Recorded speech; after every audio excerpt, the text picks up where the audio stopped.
할렐루야. 우리 마음과 뜻과 정성을 다해서 거룩하신 하나님께 예배드리겠습니다. 다 같이 기도하겠습니다.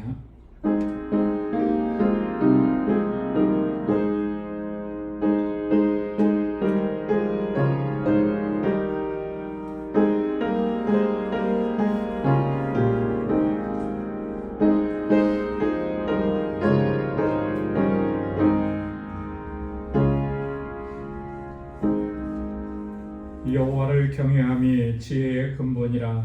그의 계명을 지키는 자는 다 훌륭한 지각을 가진 자이니 여호와를 찬양함이 영원히 계속되리로다. 할렐루야. 여호와를 경외하며 그의 계명을 크게 즐거워하는 자는 복이 있도다. 그의 후손이 땅에서 강성함이여 정직한 자들의 후손에게 복이 있으리로다. 아멘.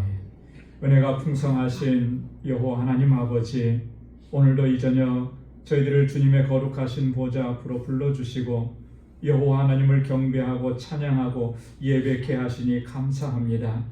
하나님, 우리의 마음을 다하여 주님을 예배하는 이 시간 되도록 인도하여 주옵소서. 우리 안에 허물과 죄악이 너무 많습니다. 우리 주님 앞에 이 시간 고백하오니 주의 보혈로 씻어주시고 정결하게 하옵시고, 오늘 이 드리는 이 예배가 영과 진리로 드리는 하나님 기뻐 받으시는 산제사가 될 수 있도록 우리 주 성령께서 우리를 주장하시고 인도하여 주옵소서.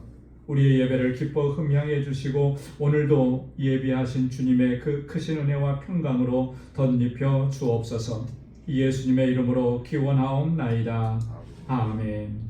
전능하사 천지를 만드신 하나님 아버지를 내가 믿사오며 그 외아들 우리 주 예수 그리스도를 믿사오니 이는 성령으로 잉태하사 동정녀 마리아에게 나시고 본디오 빌라도에게 고난을 받으사 십자가에 못 박혀 죽으시고 장사한 지 사흘 만에 죽은 자 가운데서 다시 살아나시며 하늘에 오르사 전능하신 하나님 우편에 앉아 계시다가 저리로서 산 자와 죽은 자를 심판하러 오시리라.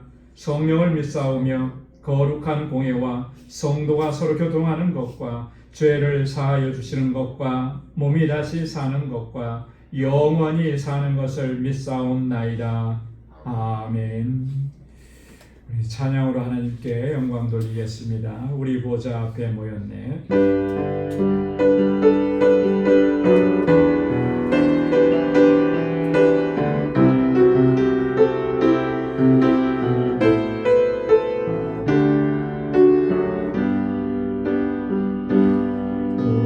보좌 앞에 모였네.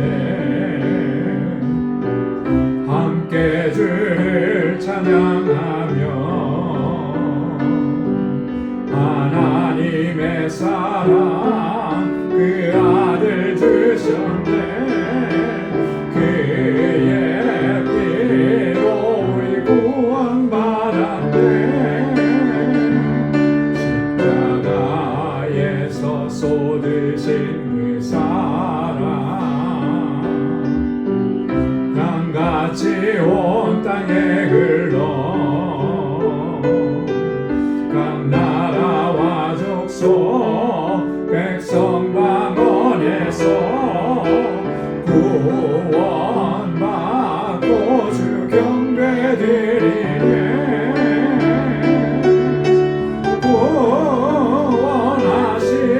보좌에 앉으신 우리 하나님과 어린 양께 있도다. 구원하시니 보좌에 앉으신 우리 하나님과 어린 양께 있도다. 이 보좌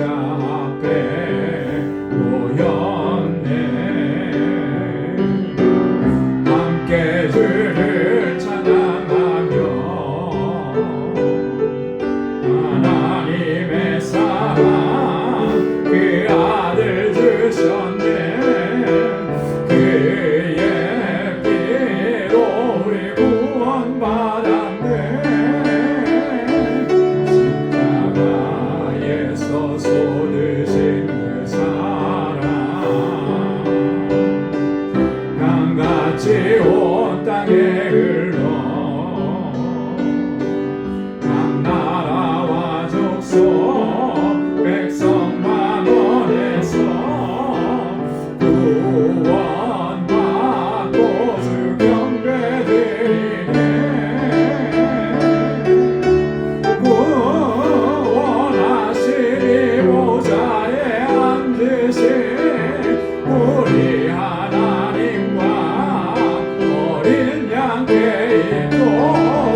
함께 있도다.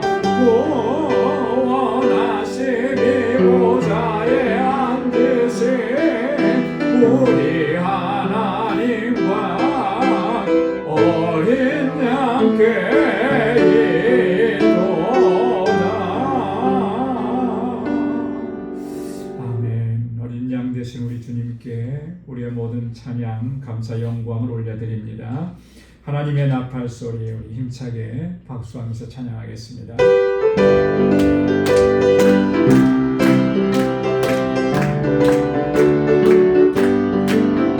하나님의 나팔 소리 전부에 인도할 때에 예수 영광 크게 부름하시고 전사들을 세계 만국 모든 곳에 보내어 구원받은 성도들을 모으리.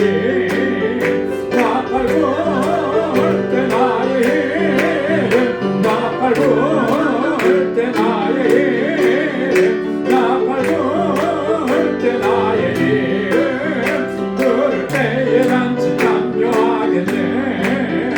무덤 속에 남자던 자 그때 다시 일어나 영화로운 부활 승리 얻으리. 주가 택한 모든 성도 구름 타고 올라가 공중에서 주의 얼굴 배우리. 나팔 불 때 나의 이름, 나팔 불 때 나의 이름, 나팔 불 때 나의 이름, 부를 때에 단지 참여하겠네.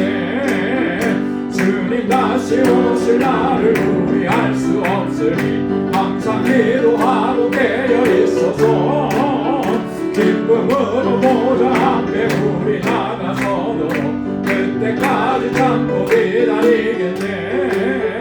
나팔 불 때 나의 이름, 나팔 불 때 나의 이름, 나팔 불 때 나의 이름, 부를 때에 단지 참여하겠네. 주님 다시 오실 날을 우리 알 수 없으니 항상 기도하고 깨어 있어서 기쁨으로 보좌 앞에 우리 나가서도 그때까지 참고 기다리겠네.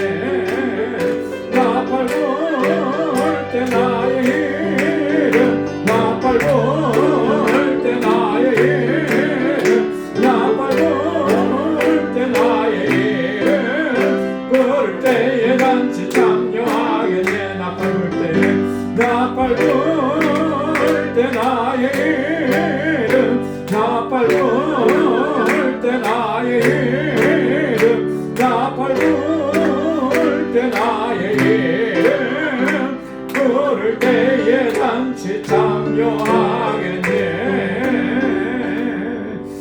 아멘. 주님 다시 오시는 날 주님 앞에 서서 그 잔치에 우리가 모두 참여하게 될 줄로 믿습니다. 변찮는 주님의 사랑과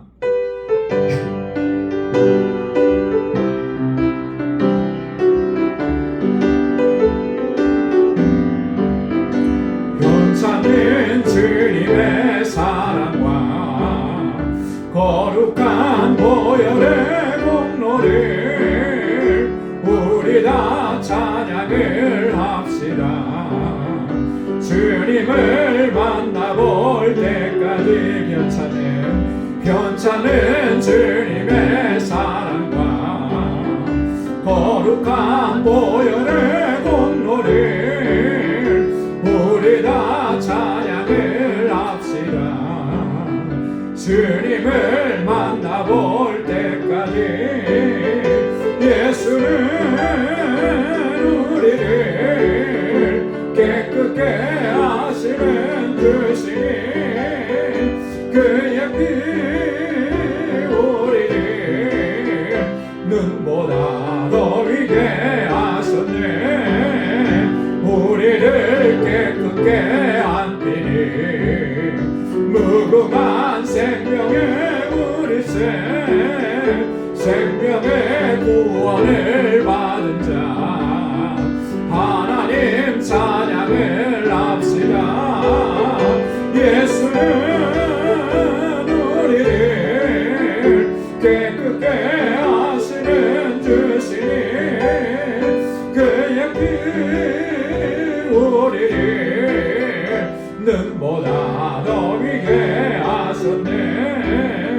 주님의 거룩한 보혈을 날마다 입으로 간증해 담대히 싸우며 나가세. 천국에 들어갈 때까지 예수는 우리를 깨끗게 하시는 주시니 그의 피 우리를 눈보다 더 위게 하셨네. 십자가 단단히 붙잡고 날마다 이기며 나가세. 머리에 면류관 쓰고서 주 앞에 찬양할 때까지 예수는 우리를 깨끗게 하시는 주시니 그의 피 우리를 눈보다 더 위게 하셨네. 예수는 우리를 깨끗게 하시는 주시니 그의 피 우리를 눈보다 더 위게 하셨네. 아멘. 우리 주님께서 십자가에서 보혈을 흘려주심으로 우리 모든 죄를 사하시고 깨끗하게 하시고 다시 거룩하게 하신 줄로 믿습니다. 이 시간 구속의 은혜, 주님의 그 크신 사랑을 기억하면서 하나님 앞에 우리 마음을 같이하고 뜻을 같이해서 함께 기도하겠습니다. 이번 표대로 정말 하나님께 더 가까이 나가기를 힘쓰는 저희의 믿음의 여정이 되게 하옵소서. 우리를 붙잡아 주옵시고 우리 믿음을 더욱 견고하게 하옵소서. 하나님 세워주신 우리 방주교회 하나님의 주신 사명 잘 감당하는 믿음의 공동체 되게 하시고 이 재단에 세워주신 하나님의 귀한 일꾼들 주님의 종들에게 주의 능력과 권능을 더하시고 성령의 충만함을 더하시고 우리 맡은 자들에게 구할 것은 충성이라고 하셨는데 우리의 마음을 다하여 충성을 다하는 신실한 청지기가 되게 하옵소서. 우리 모든 지체들이 사랑으로 하나가 되게 하옵소서. 우리 사랑하는 자녀손들, 이곳에 자라나는 어린 심령들, 우리 학생들, 청장년들, 특별히 우리 유스울과 EM에 하나님 부흥의 은혜를 허락해 주시고 귀한 목회자 하나님 허락해 주옵소서. 하나님 또 우리 광주의 권속들 가운데 육신의 연약함과 또 우리 연로하신 어르신들 또 여러 가지 문제로 어려움을 겪는 분들 하나님 그 고민하고 있는 모든 문제들 하나님께서 치료해 주시고 회복시켜 주시고 주님의 평강을 더해 주옵소서. 우리 선교적 사명 잘 감당하는 우리 믿음의 공동체 되게 하시고 알라메다 방주교회를 든든하게 지켜 주옵소서. 엘리야스 목사님 주의 능력으로 붙잡아 주옵소서. 또 우리 사랑하는 권속들의 삶 속에 늘 주님 동행하여 주옵시고 믿음으로 승리케 하옵소서. 이 시간 우리 주님 앞에 가지고 나온 우리 간절한 기도의 제목 다 같이 통성으로 하나님 앞에 아뢰겠습니다.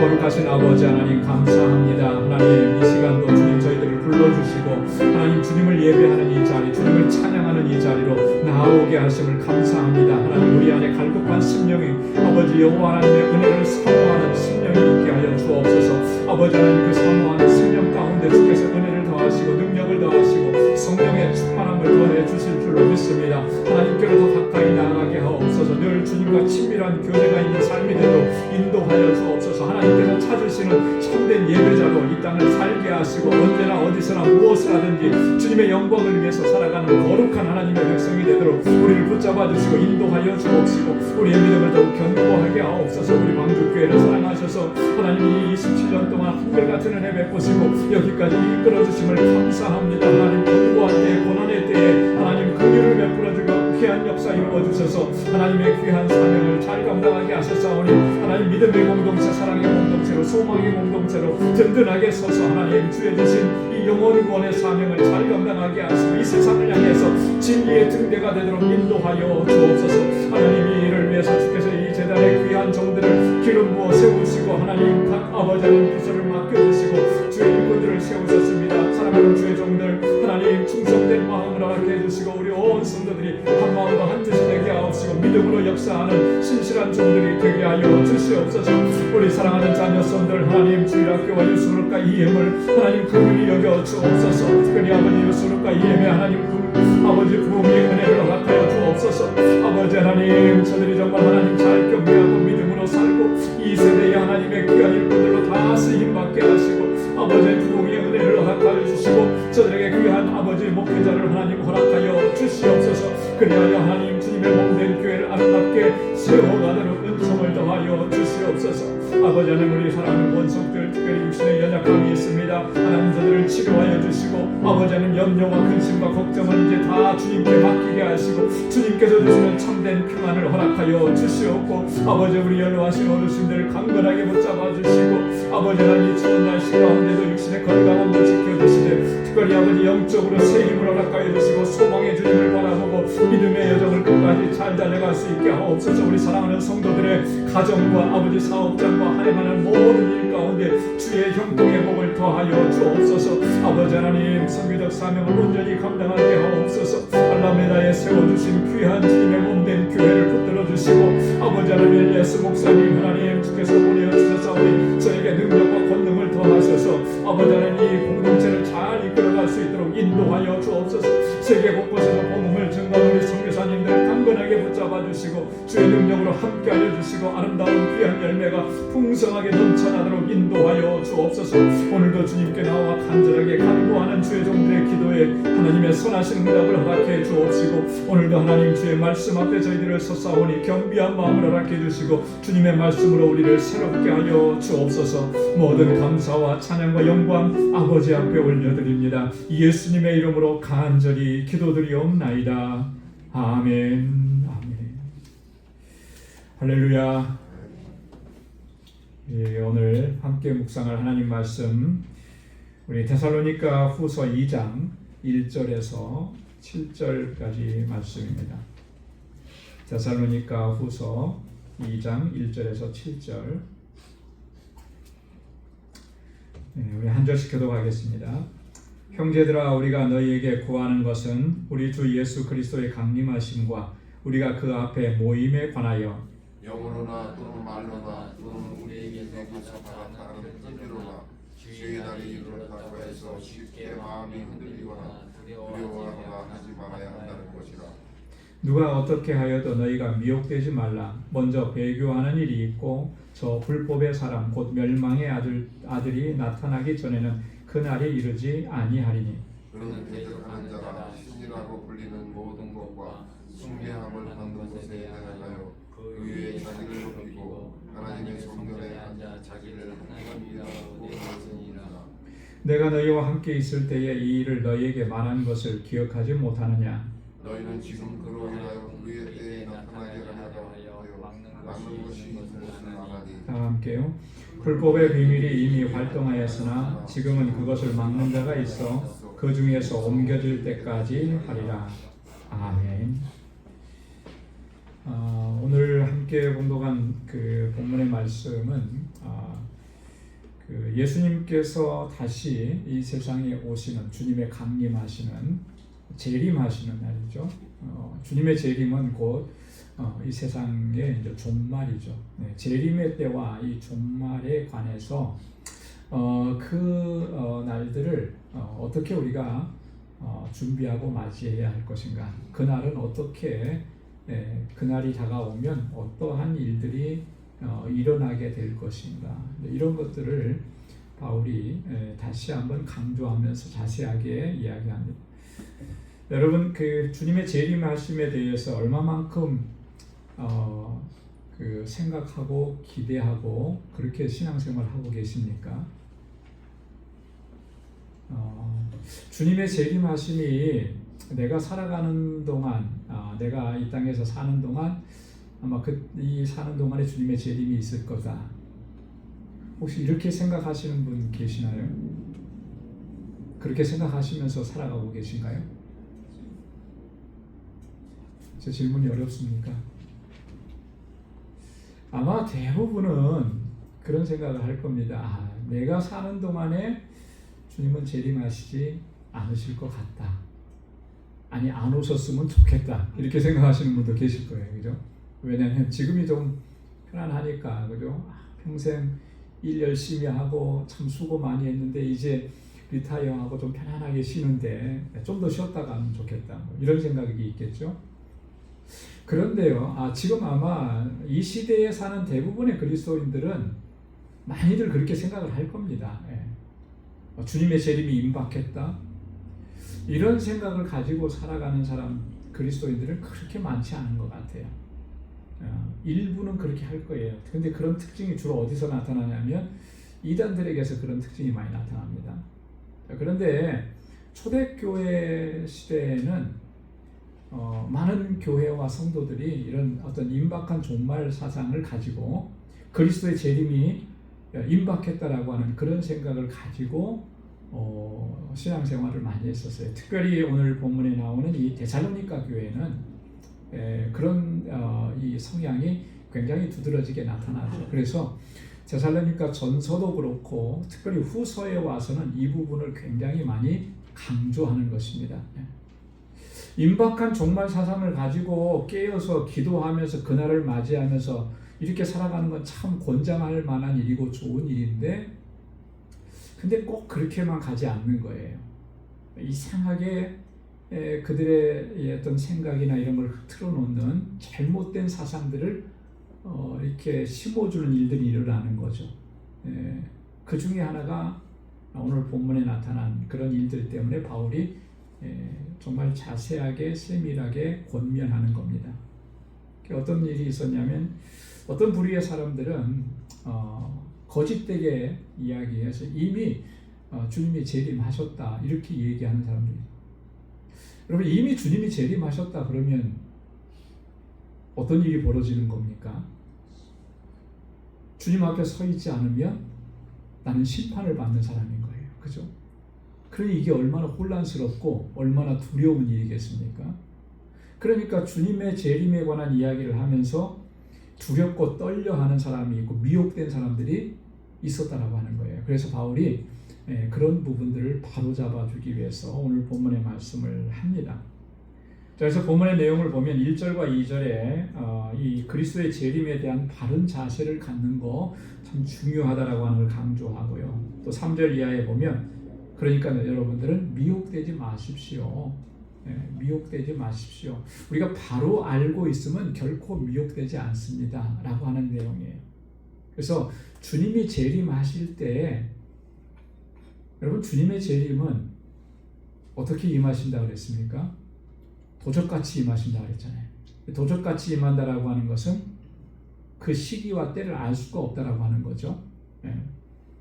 하지만 주님의 오심은 분명히 도적같이 임하지만 주님께서는 그 전에 어떠한 일들이 있을 것이다라고 하는 징조에 대해서 말씀을 해주셨어요.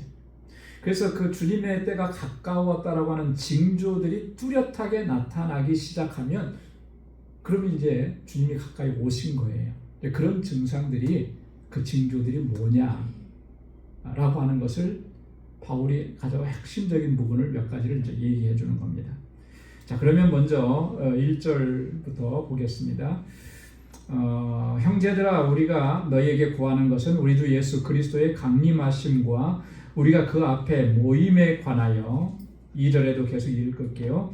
영으로나 또는 말로나 또는 우리에게서 받았다 하는 편지로나 주의 날이 이르렀다고 해서 쉽게 마음이 흔들리거나 두려워하거나 하지 말아야 한다는 것이니라.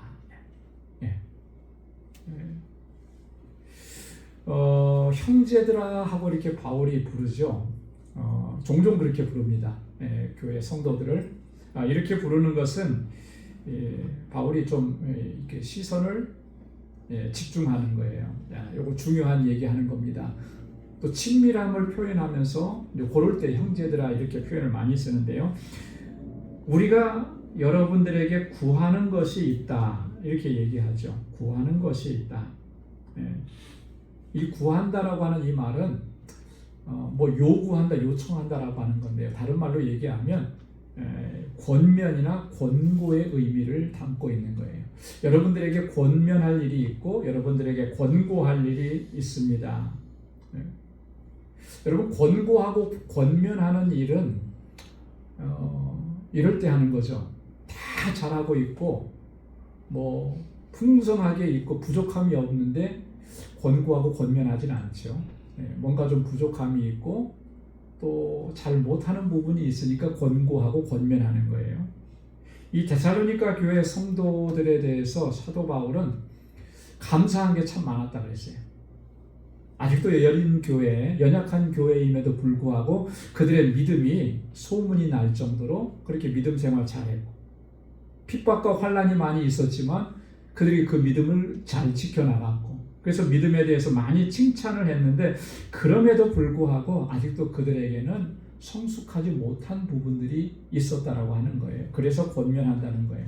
어떤 면에서 그렇게 성숙하지 못한 부분이 나타났겠습니까? 어떤 부분에서 그런 것 같아요? 오늘 함께 읽은 내용이 주제잖아요. 그죠? 뭘 얘기하려고 하는 거냐면 그리스도의 재림과 종말에 관한 거.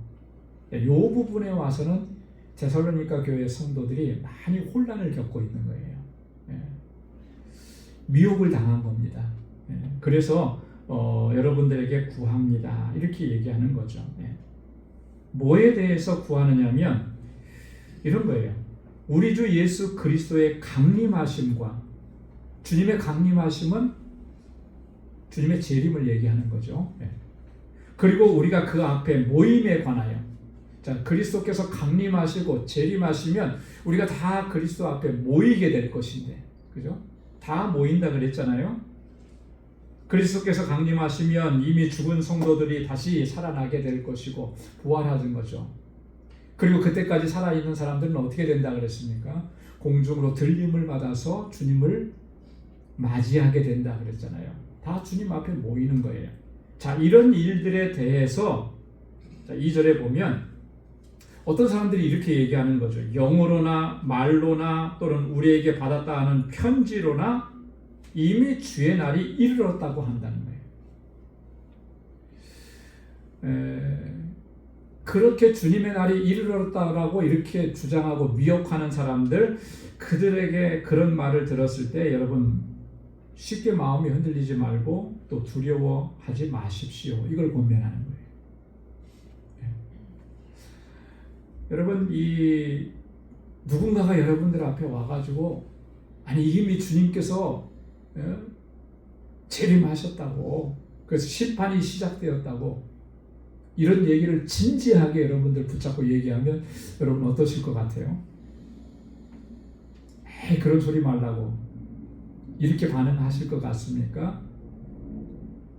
아니면 좀 두렵고 떨리는 마음이 있을 것 같아요? 생각을 안 해보셔서 어떤 마음이 들지는 잘 모를 것 같아요. 그죠? 근데 정말 우리가 신실하게 신앙생활을 하고 주님의 날을 기다리고 있다면 누군가가 그런 얘기를 하면 사실 혼란스러울 것 같아요. 그죠? 그러니까 많은 사람들이 미혹을 당하는 거죠. 두려움도 생기는 거예요. 주님이 오셨다 그랬는데 나는 그 사실을 모르고 있고, 그죠? 다른 데에서는 누군가에게는 그런 일들이 일어나 있고, 그럼 그게 얼마나 두려움이 되겠습니까? 주님이 오시면은 다 그 앞에 모인다고 했는데 나는 그 앞에 가지 못했고, 이게 얼마나 두려운 일이 되겠어요? 그러니까 이렇게 주의 날이 이르렀다고 이야기하면서 이 거짓된 거잖아요. 그러면서 데살로니가 교회 성도들이 미혹을 당하게 하는 이런 일들이 지금 이 데살로니가 교회 안에 일어났다라고 하는 것이죠. 자, 영으로나 말로나 또 우리에게 받았다 하는 편지로나 영으로 얘기한다라고 하는 건 이건 무슨 의미겠습니까? 영으로 얘기한다라고 하는 건 좀 쉽게 얘기하면 내가 계시를 받았다 이렇게 얘기하는 거예요. 사람들은요 아주 여기에 약해집니다. 하나님께서 주신 계시라고, 내가 계시를 받았다고 이렇게 말하면은 거기에 뭔가 대단한 게 있는 것 같아서 사람들이 위축되는 거예요. 그렇잖아요. 그래서 사람들은요, 사람을 미혹할 때, 미혹하는 자들은 그런 약한 부분들을 가지고 자기들이 이용을 하는 거예요. 그래서 여러분, 누군가가 하나님께서 나에게 계시해 주셨는데 이렇게 말씀하셨고 이렇게 했다, 이런 말에 속지 마십시오. 속지 마십시오. 그런 거는 하나님께서 그렇게 그 사람에게 그런 계시를 특별하게 따로 준 게 아니고 자기가 스스로 만들어낸 이야기일 가능성이 훨씬 더 많은 거예요. 그렇게 미혹하는 거죠. 그런데 지금 데살로니가 교회 성도들에게 그런 일들을 한 사람이 있어요. 나는 계시를 받았는데 이미 주님께서 우리 가운데 임하셨어, 이렇게 주장하는 사람이 있다는 거예요. 또 말로나 그랬잖아요. 말로 주의 날이 이르렀다고 하는 사람. 이게 무슨 말이냐면 다른 사도들이 이런 말을 했다 이렇게 얘기하는 거죠. 바울이 이런 말을 했다 이렇게 얘기하는 거예요. 심지어는 주님께서, 예수님께서 이런 말씀을 하셨다라고 그렇게 하면서 이미 주님의 날이 이르러서 얘기하는 거예요. 그들이 한 그 말과 그런 사람들의 이런 사람들이 말을 했다고 하면서 내가 하는 이 말에 어떤 권위를 부여하는 거죠. 여러분, 이런 일들이 참 많이 있어요. 그죠? 내가 하는 말에 대해서는 어떤 권위가 없을 것 같으니까 그 내가 하는 말의 진실성이라든가 권위를 확보하려고 누군가가 한 말이라고 이야기하는 거예요. 그죠? 그러면 그 말이 권위가 있는 말이 되는 거죠. 받아들이는 사람의 입장에서는 그것이 권위가 있는 말이 되는 거예요. 여러분, 이게 굉장히 빈번하게 우리 주변에서 일어납니다. 대화하고 이야기할 때도 보면 그런 일들이 일어나요. 제가 가끔가다 깜짝깜짝 놀라는 건 뭐냐면 저는 그런 말 하지도 않았는데 돌아다니는 말 중에 목사님이 이렇게 하라고 했어라고 하는 거예요. 그런 게 이제 저한테까지 들어와요. 그러면 제가 기억력이 없어지지 않는 한에는 그건 제가 한 말이 아닌데 왜 그렇게 그런 말이 돌아다닐까? 그 말을 왜 그렇게 했을까? 왜 그렇게 했을 것 같습니까?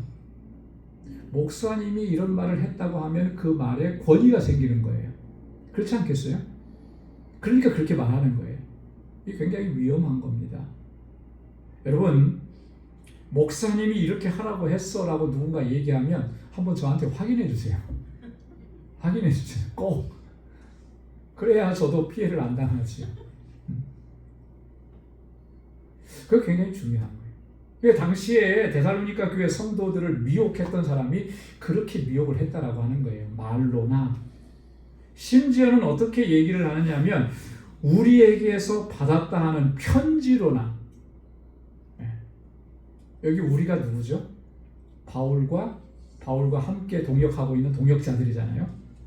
우리가 바울에게서 바울 선생님에게서 편지를 받았는데 그 편지에 이렇게 써 있어서 주님이 재림하셨대. 자, 이렇게 얘기하면 이거 안 믿을 사람이 있겠습니까? 그죠? 당연히 믿겠죠. 그렇게 하면서 미혹을 했다라고 하는 거예요. 실제로 그들 중에는 바울이 쓰지도 않은 편지를 자신들이 써가지고 바울이 서명하지도 않은 그런 편지를 써가지고 위조된 거잖아요. 그런 걸 가지고 다니면서 보여주면서 바울 선생님이 이렇게 얘기했어. 뭐 이렇게 얘기한 거예요. 그럼 다 넘어가죠. 다 미혹되죠. 요즘 같으면야 확인할 수 있잖아요. 그죠? 금방 확인하죠. 아무리 똑같이 해놔도 금방 확인이 되는데 이 시대에는 확인해 볼 방법이 없잖아요. 바울 선생님 정말 그렇게 말씀하셨습니까? 전화할 수도 없는 거고 편지를 보내다가 그 편지가 돌아오려면 몇 달이 걸리는데 확인해 볼 수가 없잖아요. 그러니까 마음 놓고 그렇게 하는 거예요. 그렇게 유혹을 한 거예요. 자, 그런 일들이 있었는데 쉽게 흔들리지 말라. 그리고 두려워하지 말라. 그렇게 권고하는 것입니다. 그런 일들이 그렇게 일어나는 것이 결코 아니다라고 하는 거죠.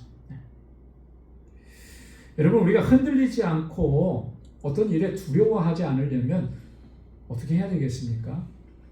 누가 뭐라고 얘기해도 내가 흔들리지 않고 무슨 얘기를 해도 내가 두려워하지 않으려면 어떻게 해야 되겠어요? 내 마음을 굳게 잡으면 흔들리지 않겠습니까? 내 마음을 굳게 잡는 게 아니고 오직 예수 그리스도의 말씀을 굳게 잡아야 할 줄로 믿습니다. 주님의 약속을 굳게 잡아야죠. 주님의 약속. 자, 마지막 때에 대해서, 징조에 대해서 주님은 마태복음 24장에서 이렇게 말씀을 하셨습니다. 4절로 5절 보면 예수께서 대답하여 이르시되 너희가 사람의 미혹을 받지 않도록 주의하라. 많은 사람이 내 이름으로 와서 이르되 나는 그리스도라 하여 많은 사람을 미혹하리라. 마지막 때가 되면 이렇게 주님의 이름으로, 주님의 이름을 들어서 미혹하는 일들이 많이 있을 것이다. 자, 근데 무슨 일을 하더라도, 무슨 말을 하더라도 마태복음 24장 14절 보십시오. 이 천국 복음이 모든 민족에게 증언되기 위하여 온 세상에 전파되리니 그제야 끝이 오리라. 할렐루야. 끝이라고 하는 것, 주님의 재림이라고 하는 것, 종말이라고 하는 것은 언제 온다고요?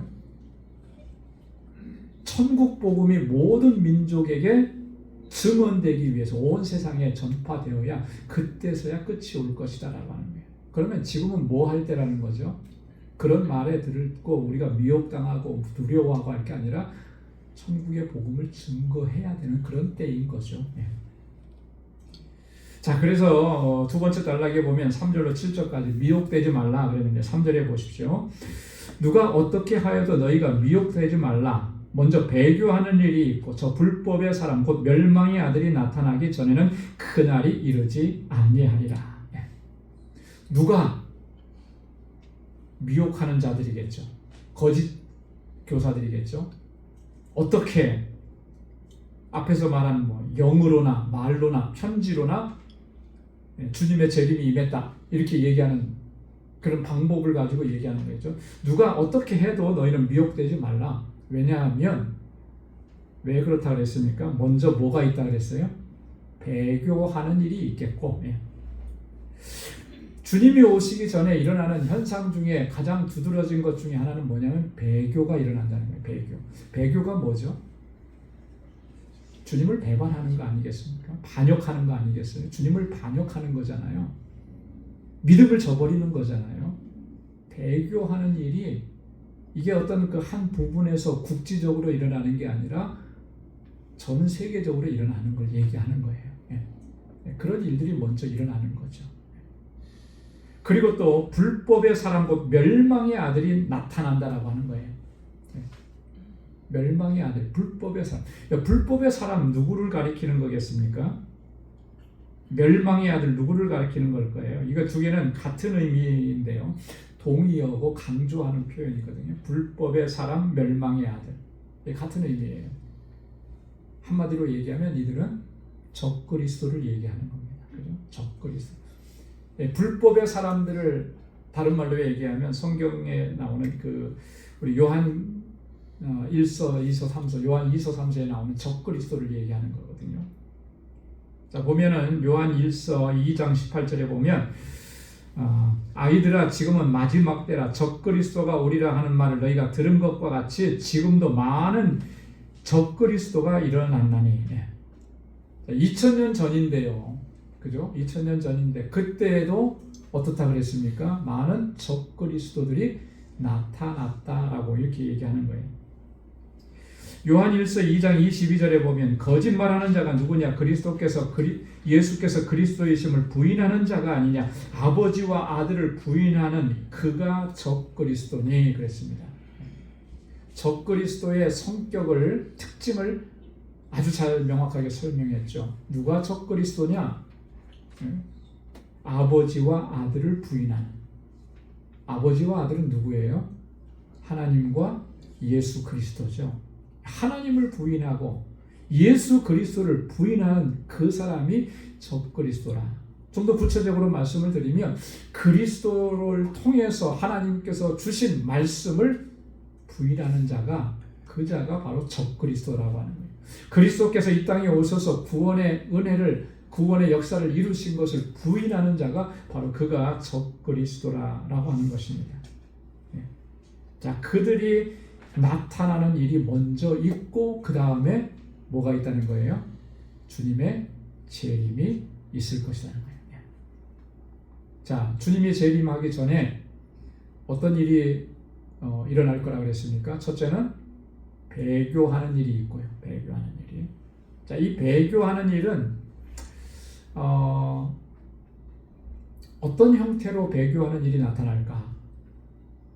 좀 생각을 해봤거든요. 크게 보면 두 가지인 것 같아요. 하나는 핍박과 박해를 통해서, 그죠? 핍박과 박해가 일어나면 신앙을 저버리는 사람들이 많이 있죠. 예. 우리나라만 해도 일제시대 때나 6.25 때 여러분 일제가 가장 핍박을 많이 했던 데가 교회잖아요. 그죠? 또 성도들과 목회자들이잖아요. 6.25 전쟁 당시에 북한에서 가장 많이 이 사람을 죽이고 파괴하고 했던 것들이 뭐냐면 교회거든요. 교회. 네. 신자 성도들이거든요. 여러분 누군가가 와서 정말 우리에게 총칼을 들이대고 너 이렇게도 예수 믿을래? 네가 예수 믿는다 그러면 너 죽을 거고 안 믿는다 그러면 살려줄게. 만약에 이런 상황이 된다 그러면 나는 어떨 것 같습니까? 아직까지 그 상황에 처해보지 않았기 때문에 우리가 지금 자신 있게 말하는 것이 그때도 그렇게 말할 수 있는 것인지 그건 확실할 수가 없어요. 그죠? 분명히 그런 때가 오면 많은 사람들이 그리스도를 부인하게 될 것이다. 실제로 역사적으로 보면 그래 왔고요. 자, 그러니까 배교하는 일이 그런 형태로 나타날 수가 있는 거고, 또 하나는 배교가 뭐겠습니까? 저는 세속화라고 생각해요. 세속화. 세상에 자꾸 물들어가는 것이죠. 세상과 자꾸 타협해가는 것이죠. 신앙을 세상과 타협을 하는 거예요. 그러면서 점점 믿음을 잃어가는 거죠. 믿음을 잃어간다라고 하는 것은 그런 거예요. 하나님께서 말씀하신 그대로 진실하게 말씀에 근거해서 하나님을 섬기는 것이 아니라 적당하게 타협된 그런 모습에서 내가 유리한 쪽으로 자꾸 태어나는 거예요. 그래서 자꾸 세상의 것들을 취하고 세상의 것들을 들여오고, 그래서 예전에 어떤 분이 그런 우리 기독교를 진단하면서 아주 시리어스하게 얘기한 그런 부분들을 많이 했는데요.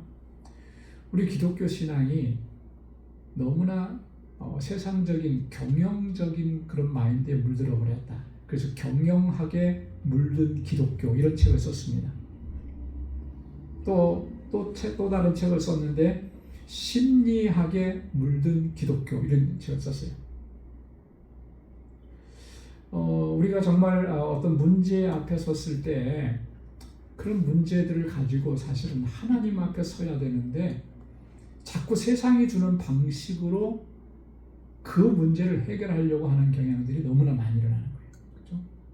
그래서 어떤 분이 심리적으로 정신적으로 문제가 생기면 여러분 대부분 다 누구를 찾아갑니까? 정신과 의사를 찾아가든지 심리학자를 찾아가든지 그래요. 먼저 하나님 앞에 나와서 하나님의 도우심과 치료하심을 구하지 않고 그런 거 다 해봐도 안 되면 마지막에서야 이제 나와서 기도한다 그래요. 그 순서가 바뀐 거거든요. 그게 뭘 얘기하느냐면 우리가 이처럼 세상적이고 세속적인 방법에 많이 물들어 있다라고 하는 거예요. 비즈니스 할 때 여러분 어떻습니까? 정말 우리가 비즈니스 오픈하고 그걸 운영해 나가면서 하나님께서 이끌어 주시기를 그렇게 날마다 기도하면서 그렇게 우리가 비즈니스를 이끌어 가는가? 그렇지 않거든요. 대부분의 경우는 그냥 열심히 우리가 세상에서 성공했다는 사람들의 방식을 많이 따라가요. 그러다가 어떤 문제가 생기면 이제 그때서야 이제 주님 앞에 꿇어 엎드리는 거죠.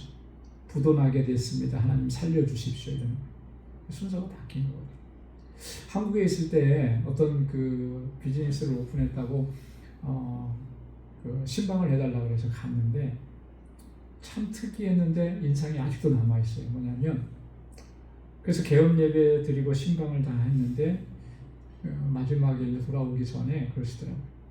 목사님께 보여드릴 장소가 하나 있대요. 그래서 뭐 이렇게 크지도 않은 저기 사무실인데 보여드릴 장소가 뭐예요? 했더니 한쪽으로 저를 이렇게 데리고 가는데 약간 이렇게 좀 넓은 공간에서 후미진 곳인데 거기에 문이 하나가 있더라. 문이 하나가 있어 이렇게 열어보니까 여기는 제가 출근해서 기도하는 곳입니다. 자기가 기도하는 자리를 만들어 놓은 거예요. 이 비즈니스를 시작하면서 그런 아침마다 일반 사원들보다 먼저 자기가 오는데 먼저 출근을 해서 여기서 말씀을 읽고 기도하고 그리고 하루를 시작한다는 거예요. 굉장히 인상 깊었습니다. 이분의 중심이 이렇구나. 하나님께서 이 기업을, 이 비즈니스를 붙잡아 주시겠구나. 뭐 그 뒤로는 제가 소식을 못 들었으니까 잘 모르겠지만 분명히 붙잡아 주셨을 거예요. 그 초심을 잃지 않았다면. 여러분 우리가 정말 그런 자세로 주님 앞에 서서 늘 주님의 뜻을 이루어 가야 할 줄로 믿습니다. 여기 보면 4절에 또 이렇게 얘기합니다. 적그리스도의 특징을 다시 한 번 더 설명을 하는데요. 자, 그는 대적하는 자라 신이라고 불리는 모든 것과 숭배함을 받는 것에 대항하여 그 위에 자기를 높이고 하나님의 성전에 앉아 자기를 하나님이라 내세우느니라. 이게 적그리스도의 특징이에요. 자, 그는 대적하는 자라 그랬죠. 적그리스도의 특징은 대적합니다.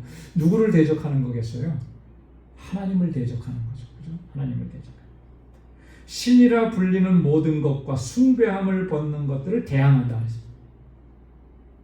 하나님은 물론이거니와 세상에 신이라고 불리는 존재들이 많이 있잖아요. 그죠?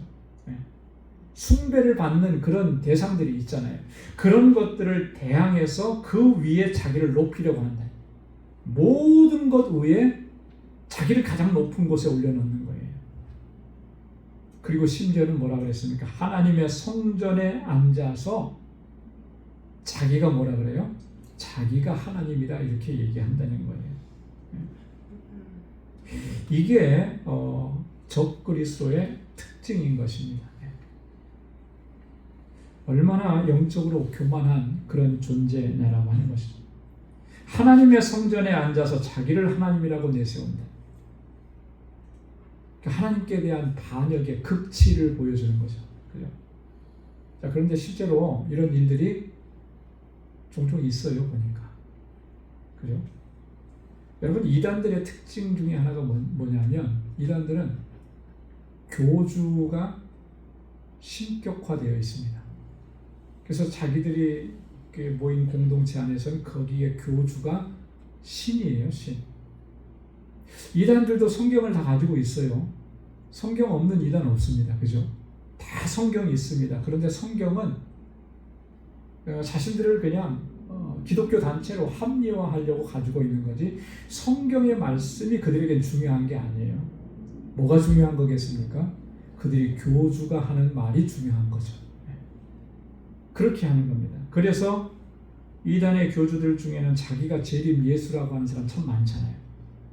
그래서 재림 예수가 가장 많은 나라가 어디냐? 대한민국이다. 이단이 생겼다 그러면, 사이비가 생겼다 그러면 자기가 재림 예수래요. 심지어는 자기가 하나님이래요. 하나님. 이게 적그리스도의 특징인 겁니다. 그들이 영적으로 교만하기 때문에 그 자리에까지 올라가려고 하는 게 그들의 목적이라는 거죠. 자, 그 다음에 5절에 보면 내가 너희와 함께 있을 때 이 일을 너희에게 말한 것을 기억하지 못하느냐. 자, 이 일은 이런 일들이 일어날 것이라고 하는 것은 바울이 데살로니가에서 복음을 전할 때 이미 다 여러 번 반복해서 그것을 이야기했다라고 하는 거예요. 이거 왜 기억 못하느냐? 기억해야 된다라고 하는 거죠. 여러분, 신앙생활은 기억하는 것입니다. 기억하는 것. 뭘 기억하는 것이겠습니까? 하나님의 말씀, 하나님의 율례와 법도를 기억하는 것이고, 또 뭘 기억해야 되는 것이겠습니까? 하나님께서 우리에게 베풀어 주신 은혜와 그 놀라운 역사들을 기억해야 하는 거예요. 그래서 우리가 신명기서를 보면 기억하라라고 하는 말을 굉장히 많이 반복합니다. 그죠?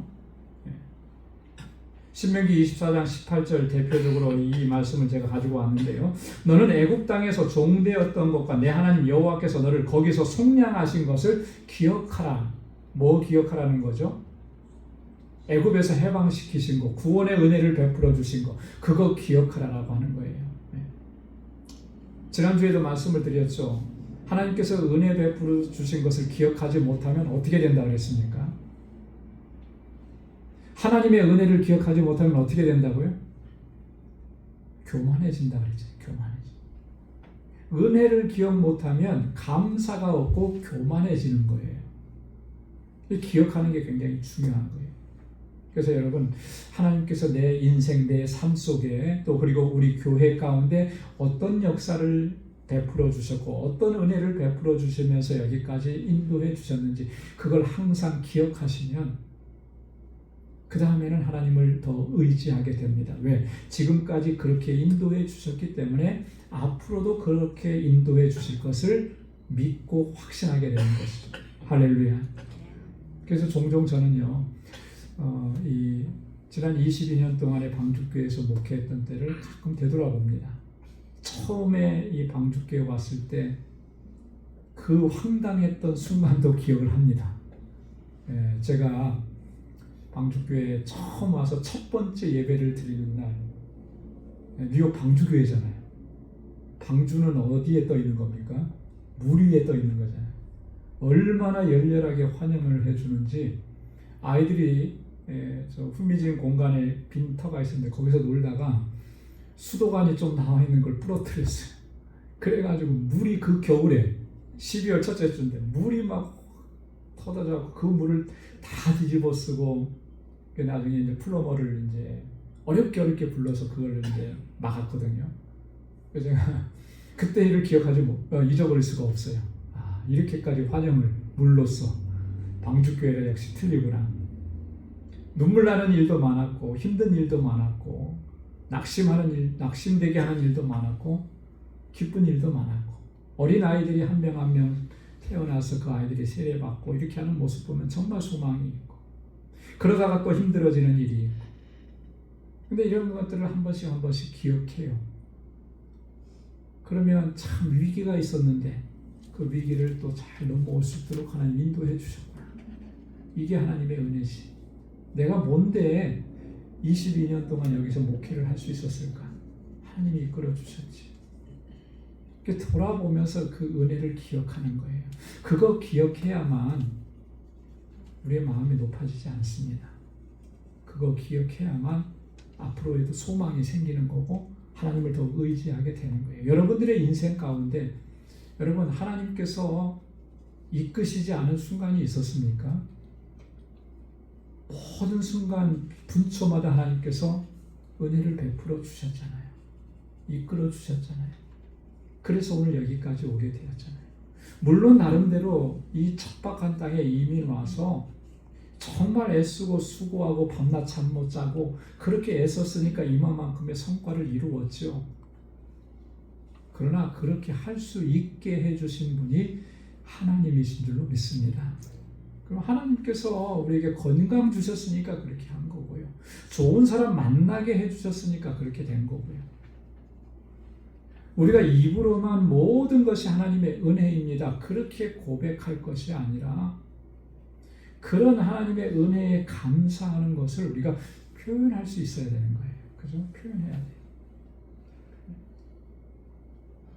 여러분, 사랑은 감사는 표현하는 것이라고 그랬잖아요. 그래서 사랑은 명사가 아니고 뭐라고요?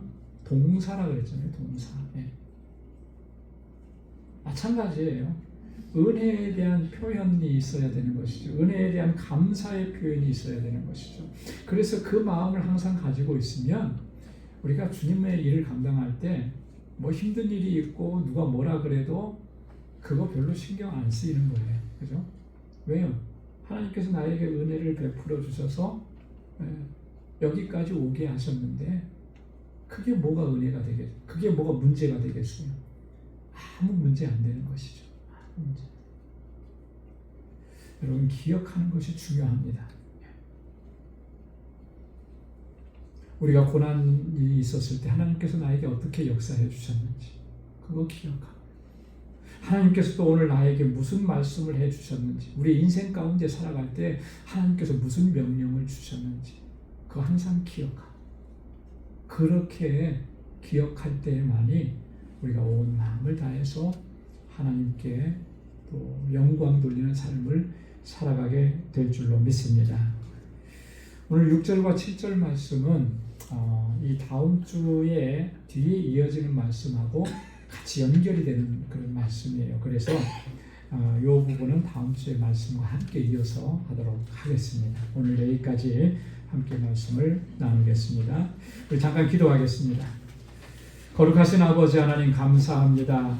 오늘도 주님의 크신 은혜 가운데 주님을 예배하는 이 자리로 불러주셔서 찬양하게 하시고 함께 기도하게 하시고 하나님의 주시는 귀한 말씀을 다시 한번 우리 마음속에 담습니다. 주님 우리 이 땅에 다시 오시는 그날까지 또 우리를 부르시는 그날까지 이 믿음의 여정을 또 하나님의 뜻 안에서 잘 달려갈 수 있는 우리 방주의 권속들이 다 되게 하여 주옵소서. 세상에서 어떠한 일을 겪고 어떠한 일을 만나고 어떠한 소문을 듣는다 할지라도 하나님 그런 것에 미혹되지 않게 하시고 두려워하지 않게 하시고 오직 주님의 약속만을 붙잡고 하나님의 은혜만을 사모하면서 늘 감사하면서 그렇게 주님 오시는 그날까지 달려가는 우리 방주의 권속들이 다 될 수 있도록 은혜 베풀어 주옵소서. 이제는 우리 주 예수 그리스도의 무한하신 은혜와 하나님 아버지의 크고 놀라우신 사랑과 성령의 위로 교통 충만하심의 역사가 주님 오시는 그날의 기쁨으로 주님을 맞이할 수 있기 위하여 오늘 이 하루를 거룩한 하나님의 백성으로 살아가기를 소망하고 결단하는 우리 방주의 모든 믿음의 권속들과 저들의 가정과 직장 생업의 터전 위에 이제로부터 영원까지 함께 하시기를 간절히 축원하옵나이다. 아멘.